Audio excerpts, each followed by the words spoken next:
Después de la revolución, aunque la proporción del comercio exterior de México respecto a su producto interno siguió más o menos igual que antes, el patrón del comercio ajustó aún más el país a la economía de Estados Unidos, debido a nuestra cercanía y facilidad de comunicación, exportación, importación, extracción de recursos y más facilidades. A todo lo anterior se suman avances sociales, se comienzan a implementar campañas de vacunación y creación de una gama de seguridad social y mejoras en las condiciones laborales, sobre todo en las áreas urbanas debido a la independización del país. Mientras tanto, la educación en el país comienza a ser laica y gratuita y obligatoria. En 1869 se prepara la instrucción secundaria para hombres y mujeres, aunque lamentablemente las mujeres no tenían la misma educación que los hombres, debido al machismo y superioridad de género, entre comillas, sin mencionar que la educación en México no era buena. Debido a los bajos y escasos recursos del país, después de la posguerra o revolución, algo a lo que la gente estuviera acostumbrada, los únicos que podían acceder a esos beneficios, los cuales son la educación, eran pocas las personas que lo hacían y pocas las que accedían debido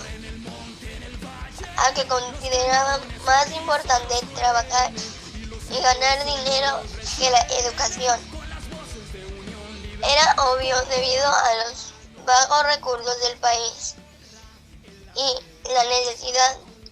sin mencionar la baja cooperación del país a la educación, y que pocas personas estaban preparadas para darle educación. No había maestros, eran más tutores entre comillas, o preparadores para la vida, enseñando cosas básicas como escribir, leer y matemáticas.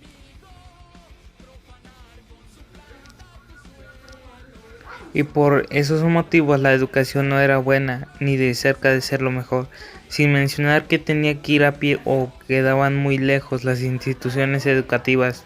considerando que los únicos medios de transporte sería el tren, a caballo o en carreta, aunque había automóviles, entre comillas, muchas comillas, no eran baratos y México no tenía capacidad de usarlos o comprobarlos. Teníamos que tenerlos y por eso se empezaron a expandir vías de tren y de ferrocarril debido al trabajo y la necesidad de transporte de medios de carga y de pasajeros. Un tren unió nuestra entidad, el estado de Morelos, la Ciudad de México, así como la de Iguala, la cual fue muy importante para el transporte y el comercio. Se volvió increíblemente barato viajar, y por medio de este, sin mencionar que es más fácil y menos peligroso, por lo que en poco tiempo fue una opción muy usada por los mexicanos en esas épocas. Vías de tren y ferrocarril, lo que toda la economía de México bastante, lo que ya favoreció el crecimiento de la política mexicana y su importancia en el mundo, debido a que no era tan importante inmediatamente después de la revolución. Era importante mientras era territorio español y después, tiempo después de la revolución mexicana, por lo que volvió a tomar fuerza la política en cuanto se empezó a recuperar la economía, sin mencionar que se había librado una pelea por el poder de México, debido a que eso involucraba no solo el poder, sino también el dinero y los recursos de México. Perú mantuvo a los partidos políticos, siendo una mejora a la estabilidad de México temporalmente. Por lo que nuestro país renació después de la guerra, la hambre y la lucha por la prevalencia por un país independiente, pero tuvimos que pasar por más problemas, tanto económica como socialmente, debido a nuestra separación de España, pero aún así el país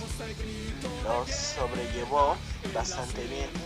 y empezamos a explotar nuestros recursos por nuestra propia mano, como minería, la cual fue una de las actividades económicas de México más importantes, como ya deberíamos saber. Tasco fue uno de los mayores productores de plata en el mundo en esas épocas, y el norte de México era un buen productor de oro, sin mencionar que éramos buenos artesanos y los climas de México eran perfectos para la siembra en la mayoría del país,